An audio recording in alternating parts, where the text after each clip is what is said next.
Ayun, may rainbow. Woo! Rainbow! Pwede mo siyang patayin. Option mo yun kung gusto mong patayin. Ah, hindi ka pa rin naman masisita kasi meron ka paling daytime running light. Mas maga. Buksan mo na lang. Hold mo lang. Madali lang yan. So, good day mga papa. Bagong araw na naman at bagong pyesa na naman. Ngayong araw, ang ipapalagay naman natin sa motor natin ay yung passing light na nabili natin nung nakaraang Grand Tambike. Nabili natin to kay Giorno Pinas. Maganda yun kasi magkakaroon na to ng passing light yung dito. Meron na siyang function to off yung ilaw. So tara, samahan nyo at ipa-install na natin to. Let's go, let's go, let's go!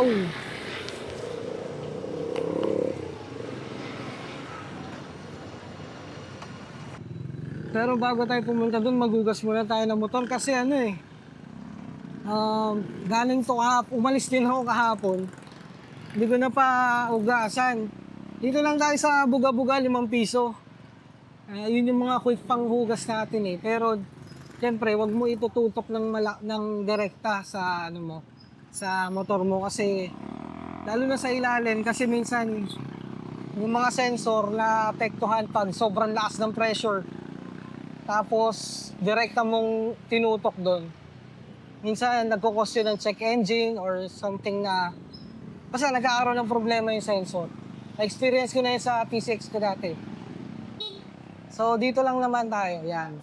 Isang buga lang to. Yeah.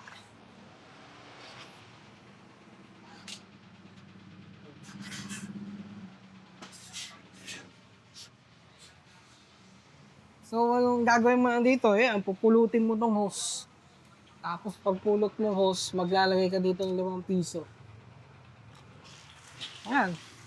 Tamang buga-buga ang ganyan. Mahina yung pressure ngayon, mas maganda to.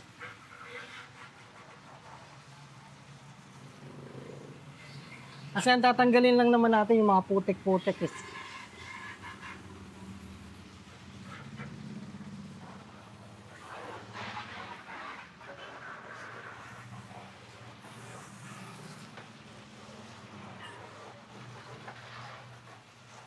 Butas yung hose nila oh. Dalawa. Kaya pala mahina yung pressure kasi butas.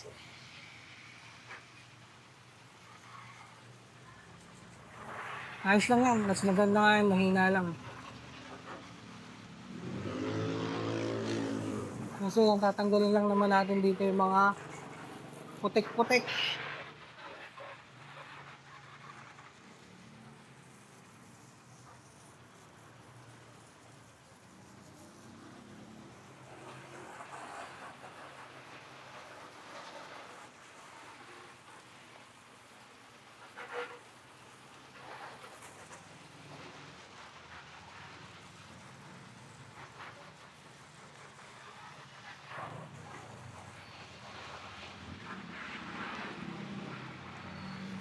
Ayos din, no?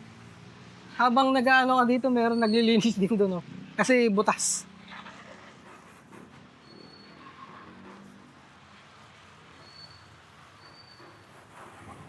Ang goal lang natin dito, matanggal natin yung mga putek. Ayun, no, may rainbow. Woo! Rainbow!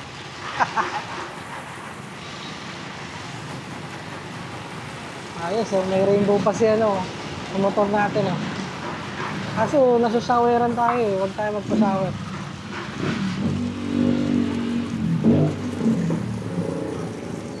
Nice. Ayos. Tapos na.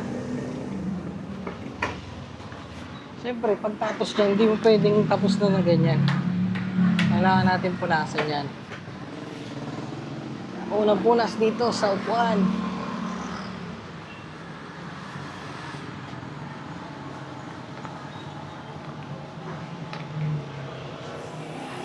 So yan, after natin mabugahan, punas naman tayo.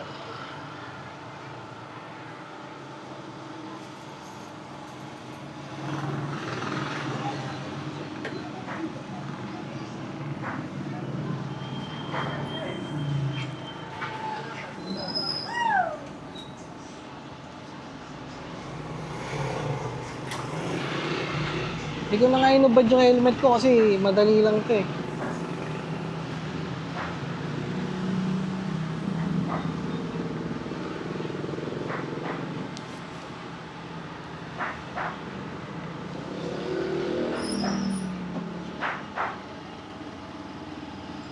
Guys, alam nyo maraming ano ngayon, mga quick throttle. Ano bang diferensya niya sa ordinaryong throttle? Ano sa tingin nyo guys? Pwede ba tayo maglagay niyan o pas tayo sa quick throttle? Tsaka suggest naman kayo ng brand na maganda.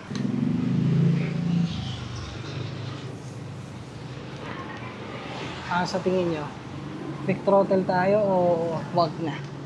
O pass? Comment nyo sa comment section kung quick throttle tayo o hindi.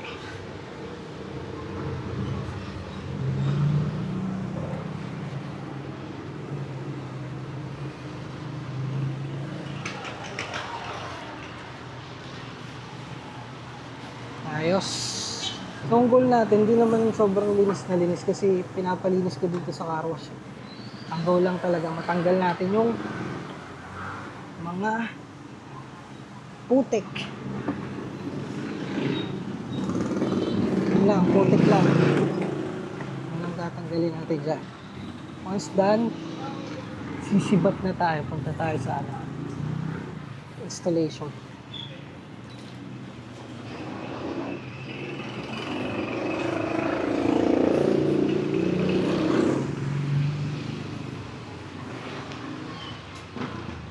Pigayin lang natin to kasi may susunod na. Kaya na si Sir. Tara.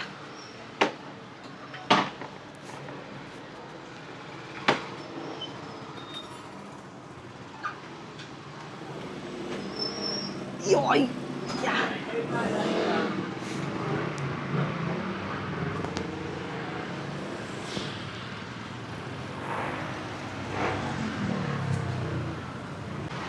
So, yan na. Tapos na tayo maglinis. Gagawin natin, punta tayo dyan sa mag-i-install. Check natin kung available. Kung hindi, okay lang. May pupuntahan na lang tayong iba.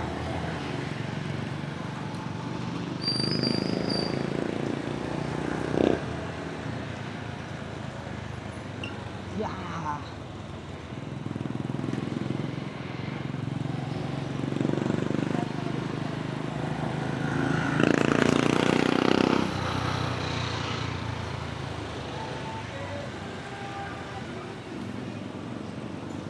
Tingnan natin kung ano dito siya.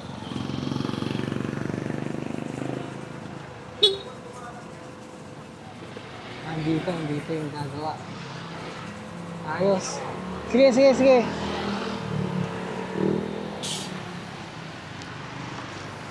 So, sakto. May ginagawa ka? Natapos lang. So, dito tayo. Pwede. Libre yung gagawa. Pasok ko? Pasok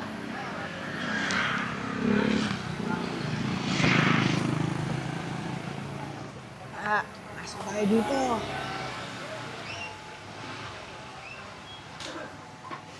Yeah.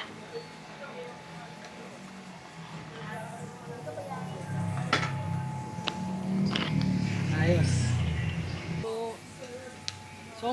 So ang ipapagawa nga pala natin ngayon ay ito yung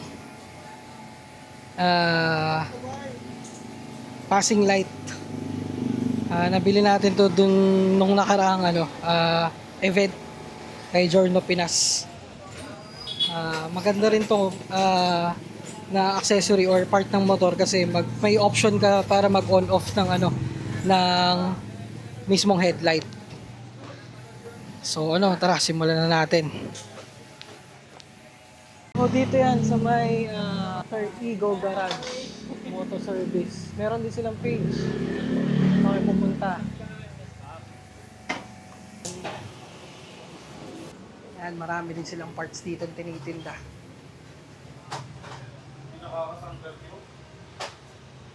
Sangkaterba, sangkatuta. Ayun, mayroon din silang mga frame dito. Mga trophy. Bam, bam, bam, bam, bam, bam, bam, bam, bam.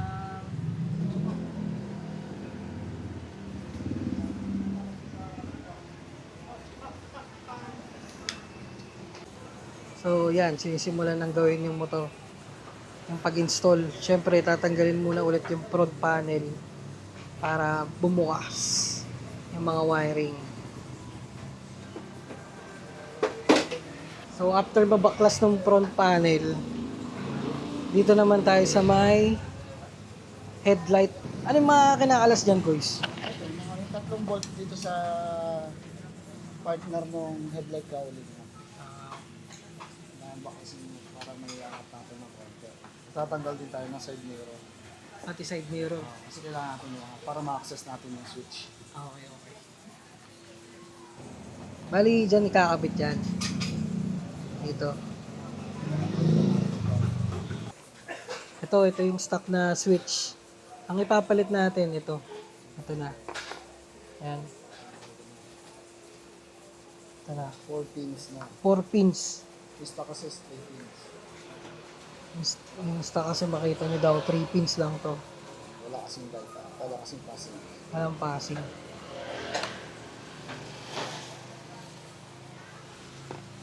Ito, 4 pins na. Tapos ito, ano yan? Yung pinakabalas ng ilaw. Ito yung nagko-control. Ito yung control unit. So, kabit na natin. This one. Ito yung control unit. Ito yung nagbibigay ng signal para sa mga switches niya. Sa passing, high and low, tsaka yung on-off niya. Kaya may ganito siya. Ito yung pinakamagandang ano niyan. Features ng Sunpa. Kukonect lang natin tong isang wire sa stock headlight. Ito. Sa stock headlight natin siya i-connect. Then yung isang wire, nakatulad na ito, yun na ikakabit natin sa headlight. Sobrang dali niya lang ikabit. Sobrang friendly niya. Kahit mag-DIY kayo, kaya niya to. Sundan nyo lang. Yan na, babalik na natin ulit. Isa na bang benefits ng nakaganyan? Ano niya, mas tipid siya sa actually sa yung daily running light mo, yung daytime running light mo. Hindi nakasama yung headlight mismo. Yung pinakagitna na lang nung ito. Bali ito na lang talaga magiging daytime running light mo. 'Di ba usually yung stock kasi kasama to. So mas hindi may stress yung board dito. Yung ilaw mismo. Mas maganda siya. Now, So in short, may option lang patayin. oo, meron talaga. Para doon talaga siya. Para mapatay mo talaga. Yun talaga yung purpose niya. Para mapatay mo yung low. Yung low light. Yan. Yan yung stock. Passing light. High. Ngayon, pag gusto mong patayin yung low, hold mo lang tong switch. Pababa. 3 seconds. Yan, matay na siya. Kaya gagana pa rin yung passing, gagana pa rin yung yan. At least gumagana yung passing. So ito lang sa umagang naka-open. Oo, yan lang, ito lang. Medyo mas maganda siya tingnan. Diba? Sakas. Pag i-open mo ulit yung low, pag gabi na, siyempre, kailangan mo yon, hold mo lang ulit. Automatic na yan. Passing, ay. So in short, pag umaga, Kailangan mo siya patayin. huwag mo lang papatayin Oo. mo siya. Pwede mo siyang patayin. Option mo yun kung gusto mong patayin. Hindi ka pa rin naman masisita kasi meron ko paling daytime running light. Pagkape, Mas maga. Buksan mo na lang. Hold mo lang. Madali lang yan. No? Diba? Safe. So ayun yung finished product, napakaganda na ang kinalabasan. Ayan siya sa umaga pag naka-turn off. Passing light yan, no? Tapos pwede mo ulit ibalik. Tapos may passing light pa rin. So ang function niya sa umaga, pwede mo siyang patayin. Para ganyan lang. Para hindi stress yung ilaw mo. So paggabi, balik mo ulit. So dito natatapos yung pagpapakabit natin ng passing light. May option to turn off yung mismong headlight. So kung nag-enjoy kayo sa video na to, huwag naman kalimutang mag-subscribe and mag-follow na din kay Papa Vlog. At kung meron kayong katanungan, mag-leave lang ng comment. So hanggang dito na lang. Maraming salamat sa panonood at huwag kalimutan, basta kwentuhang motor, kay Papa Vlog yan!